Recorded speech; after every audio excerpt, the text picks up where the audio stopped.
soy Camila Martínez Gutiérrez, soy secretaria nacional de comunicación de Morena y pues militante defensora de nuestro proyecto. Ahora que hemos tomado esta responsabilidad de la Secretaría Nacional de Comunicación, la verdad es que ha sido un reto muy interesante, pero muy emocionante también, ¿no? Ahora sí nos toca pues ver básicamente todo el aparato que tiene nuestro partido de difusión de información, ¿no? La relación con los medios, las redes sociales, la construcción, por ejemplo, de los materiales de las campañas que vienen, ¿no? De las elecciones que vamos a tener este año, la construcción también del periódico Regeneración, ¿no? Y bueno, pues ha sido muy interesante podernos encontrar con todo esto, la coordinación con las 32 secretarías que, bueno, cada estado de la República tiene un contexto particular, una forma de, digamos, hacer propia y local la idea de este gran proyecto de la Cuarta Transformación, cómo se transforma también en cada uno de los estados de la República, ha sido muy interesante. Entonces, pues contenta, es un gran reto. La verdad es que también tenemos un proyecto hacia adelante, ¿no? De poder fortalecer mucho más la comunicación, las redes que tenemos con nuestra militancia, que podamos también compartir, ¿no? La responsabilidad que tenemos cada una y cada uno de quienes confiamos en este proyecto, de quienes construimos todos los días la Cuarta Transformación, de defender nuestro proyecto a través de todos los espacios que tengamos, ¿no?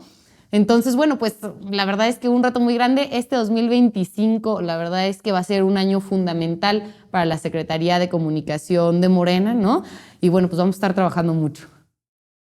Parte de cómo construimos los mensajes de Morena como partido, ¿no? Tiene que ver primero con definir cuáles son nuestras principales líneas discursivas. Por ejemplo, una parte fundamental, por supuesto, es recibir los mensajes que se están dando todas las mañanas a través de la conferencia matutina de la Presidenta de México, que si bien tomó licencia de nuestro partido político porque es su responsabilidad gobernar para todas y todos, sí está llevando el humanismo mexicano al gobierno y desde ahí, pues una serie de iniciativas que todos los días comparte.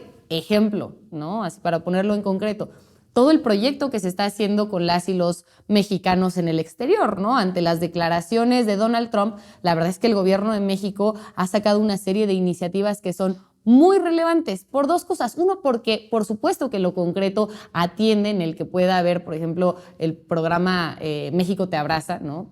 Programas sociales, atención a la salud, empleo para las y los migrantes. Entonces, digamos, como política pública es muy funcional, pero también todo lo político, la disputa ideológica que hay detrás es importantísimo, ¿no?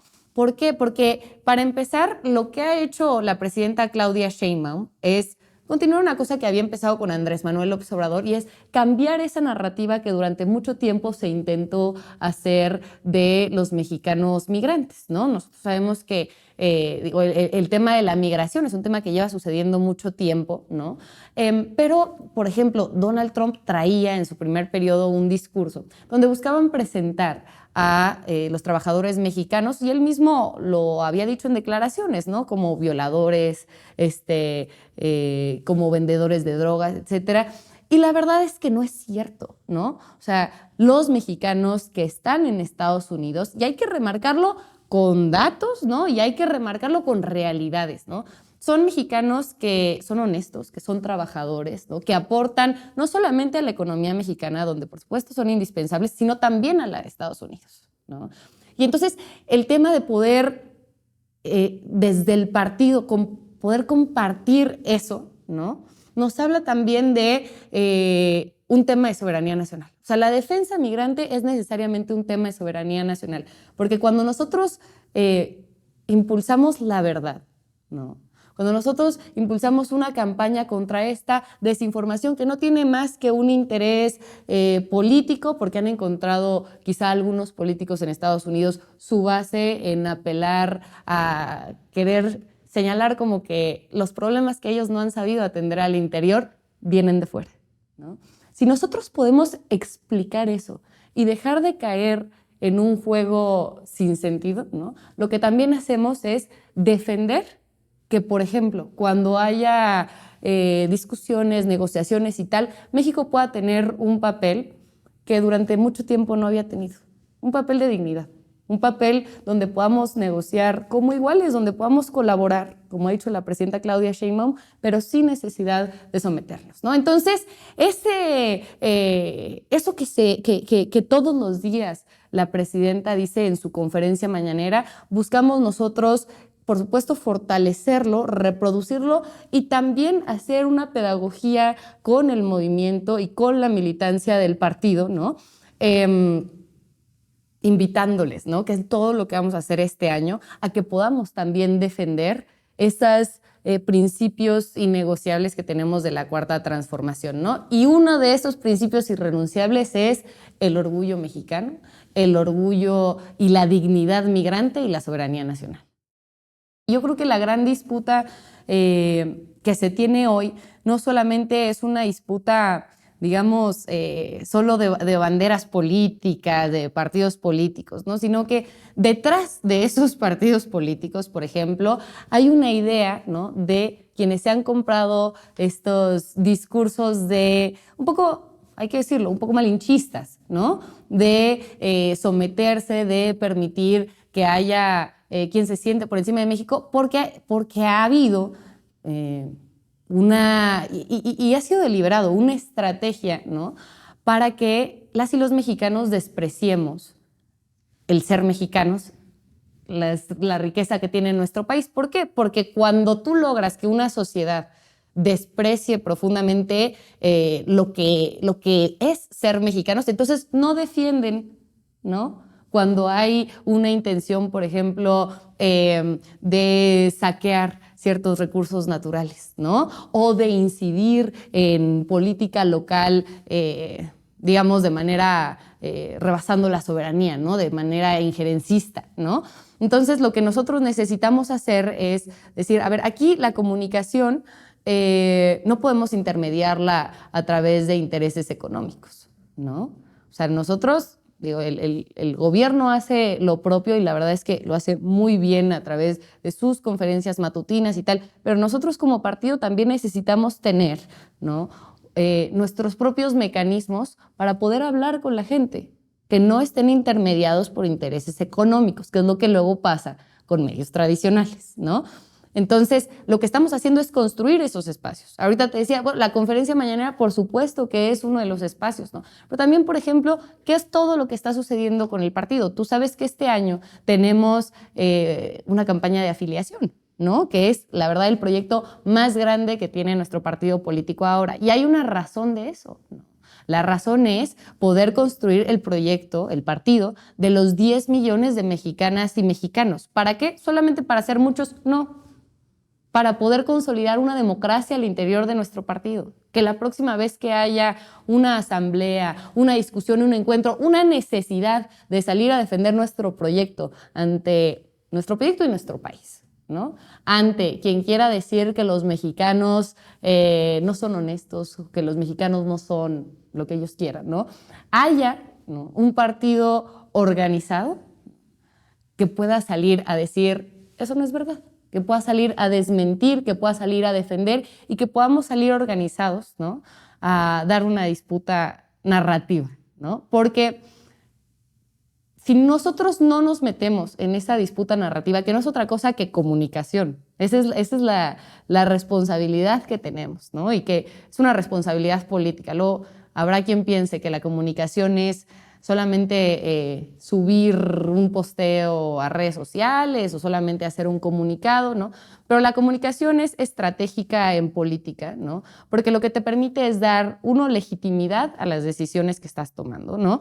Te permite hacer pedagogía con la gente y, por lo tanto, sumar a más personas que puedan coincidir con nosotros. Entonces, la comunicación que tenemos no puede ser solamente la Secretaría de Comunicación, ¿no? No puede ser solamente el Regeneración, no puede ser solamente la 4TV. Somos todos juntos, ¿no? Pero además, toda la militancia, toda la gente que está allá afuera, tenemos que asumir un papel de que por ejemplo, en este gran trabajo territorial que se está haciendo para la afiliación y los trabajos territoriales que tradicionalmente ha hecho nuestro partido.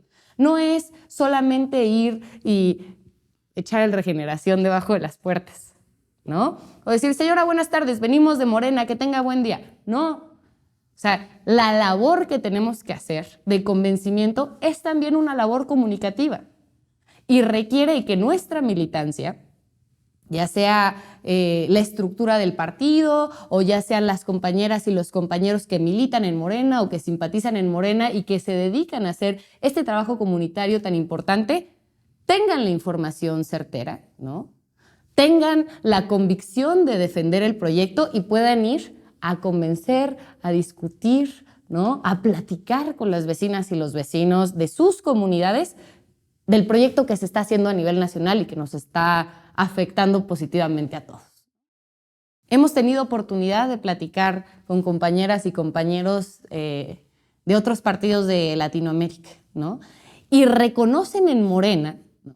Reconocen en la presidenta de México un liderazgo clave, ¿no? O sea, no es gratuito que en este encuentro que se tuvo hace ya algunos meses en Brasil, ¿no? La presidenta diera un discurso tan potente donde habló, por ejemplo, de utilizar una pequeña parte del presupuesto que se tiene a nivel internacional para armamento y utilizarlo, por ejemplo, para proyectos como Sembrando Vida, que son tan importantes por lo que implican de justicia social, por lo que implican medioambientalmente, ¿no?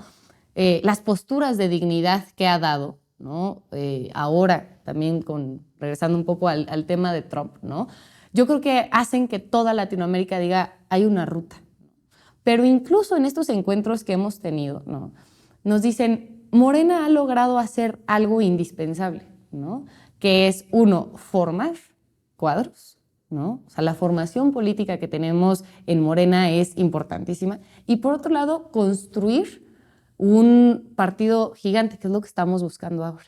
Fíjate, tuvimos 36 millones de votos por la presidencia de la República en la elección del año pasado, en coalición. 27 millones fueron para Morena, ¿no? Y hoy la cosa es que tenemos un partido político que tiene una base militante de 2.5 millones. Por supuesto que necesitamos crecer, porque crecer va a implicar que podamos tener un lazo mucho más directo, ¿no? Y que las decisiones que se tomen al interior de nuestro partido político, tú dices cuáles.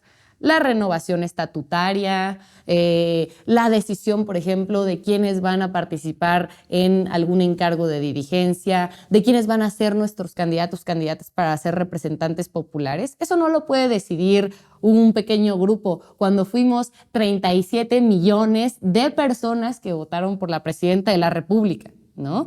Entonces, ese ejemplo, ¿no? Que no solamente, insisto, no solamente es un tema numérico, sino que lo que nos permite el número es poder tener ese vínculo, ese respaldo, a través de esa discusión democrática, una legitimidad de las decisiones que se están tomando y también una legitimidad y también una ruta mucho más clara, ¿no? Porque decía el presidente de la República, Andrés Manuel López Obrador, que para mí siempre será presidente, ¿no? Que quien consulta al pueblo no se equivoca, ¿no?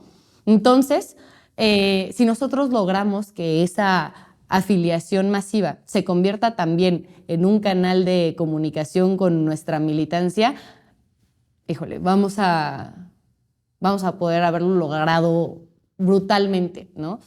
Y regresando un poco, nos decían los compañeros, ¿no? Que ellos están aprendiendo mucho de la experiencia en México. Había en ese encuentro una diputada de Brasil, ¿no? Que ellos han formado comités en algunas zonas pues de las favelas, ¿no? Pero pues han sido comités que necesitan crecer, ¿no? Y que a partir de esta experiencia mexicana, pues ellos están también empezando a construir pues un partido del pueblo, ¿no? Un partido popular, ¿no? Donde las raíces no solamente estén en la discusión ideológica, que es importantísima, pero que quizá en muchas ocasiones se da en espacios cerrados, como la academia, como ciertos espacios de medios de comunicación, sino lograr que esa discusión ideológica llegue a la calle y llegue no a pocos, sino a por lo menos 10 millones de personas. Fíjate que estos son encuentros que están haciendo algunos compañeros que simpatizan con nuestro proyecto tanto en Monterrey como en Torreón, ¿no? Y que ven la necesidad de poder tener parte de esta agenda política, ¿no? Un poco lo decíamos ya, ¿no? O sea, no podemos tener una militancia que sea, como ha sido en muchos partidos políticos tradicionales, replicadores nada más, ¿no? Lo que nosotros necesitamos es una militancia que esté formada, que esté consciente y que salga a defender el proyecto que hoy está transformando sus vidas, ¿no? O sea, porque las nuevas universidades que está haciendo la presidenta de la República, ¿no? La Universidad Rosario Castellanos, porque el poder recibir un programa de apoyo para los adultos mayores, porque, no sé, ¿no? Los programas de jóvenes, ¿no? De empleo para jóvenes, etcétera. Todas esas son cosas, ¿no? Que han ayudado, por ejemplo, a sacar a millones de la pobreza, ¿no? 9 millones de personas que han salido de la pobreza desde que empezó el gobierno de Andrés Manuel López Obrador, ¿no? Y necesitamos generar la conciencia, por ejemplo, en espacios donde, como es la Ciudad de México, por ejemplo, pero también algunos otros estados, llevamos tiempo teniendo parte de esta justicia, ¿no? Como, por ejemplo, el programa de adultos mayores en la Ciudad de México empezó desde que Andrés Manuel López Obrador era jefe de gobierno, ¿no? Entonces, quizá, ¿no? Buena parte de las generaciones, la mía incluida, seguramente quienes vienen debajo también, pues nacimos ya con estos, ¿no? Digo, yo tenía 4 años cuando Andrés Manuel López Obrador era jefe de gobierno de la Ciudad de México. Entonces, crecimos pensando quizá que esos programas para adultos mayores estaban ya completamente garantizados, ¿no? Y que el peligro de eso es pensar que llegue quien llegue, los van a respetar, ¿no? Porque eso sabemos que no es así. Ahí lo vimos en la campaña del año pasado. La dirigencia del PAN, la propia candidata a la presidencia de la República de la coalición de ellos, ¿no? Hablaba en contra de los proyectos de justicia y de bienestar que hoy son un derecho a nivel constitucional, ¿no? Entonces, si nosotros, ¿no? compartimos esos logros, que son logros, sí, que ha hecho gobierno federal, pero que sobre todo vienen de una lucha y de una demanda que se ha dado por mucho tiempo por parte de la gente, ¿no? Entonces, uno, los valoramos más, ¿no? Y dos, nos hacemos consciente de quiénes son quienes los están defendiendo y quiénes son los que los quieren quitar. Y digo, ahorita hablamos del programa de adultos mayores, pero por ejemplo, ¿no? Hablemos de las universidades. Cómo estaban absolutamente convencidos de que había que subrogar la universidad, como lo hicieron con los hospitales, por ejemplo, ¿no? Nada más lo vimos en la pandemia. ¿Qué pasó? ¿No? O sea, pues que teníamos una carencia brutal de hospitales. ¿Por qué? Porque se comprobó durante los sexenios de Enrique Peña Nieto y de Felipe Calderón, hubo muchos hospitales fantasmas que tenían ya dinero erogado, ¿no? Del erario, ¿no? Y no se terminaron de construir. ¿Por qué? Porque tenían la idea de que parte del dinero público había que usarlo para pagarle hospitales privados o, en el caso de las universidades, para pagarle a escuelas privadas para que ahí pudieran estudiar o pudieran atenderse las y los mexicanos, en lugar de construir infraestructura pública, ¿no? Y entonces, por supuesto, viene la pandemia, ¿no? Y, ojo, no había suficientes médicos formados, por ejemplo, porque no había suficientes universidades públicas, como hoy hay, por ejemplo, en la Ciudad de México, la Universidad de la Salud, y que va a ser un programa que se lleve ahora a nivel nacional, ¿no? Y tampoco había suficientes hospitales para que atendieran, ¿no? Porque lo que se había hecho era utilizar el dinero para reforzar a los privados, que por cierto estaban cobrando para atender en la pandemia, ¿no? Entonces, lo que queremos hacer es eso, aprovechar estos espacios a los que nos está invitando la militancia para poderles compartir las razones que hay detrás de las decisiones que hoy se están dando en gobierno federal, pero también en Congreso Federal, tanto en Cámara de Diputados como en Senado de la República, y decirles, necesitamos de la militancia, necesitamos del pueblo, ¿no?, que esté informado, que esté consciente y que salgan a dar la discusión, ¿no? Porque quien no disputa la narrativa está condenado a ceder espacios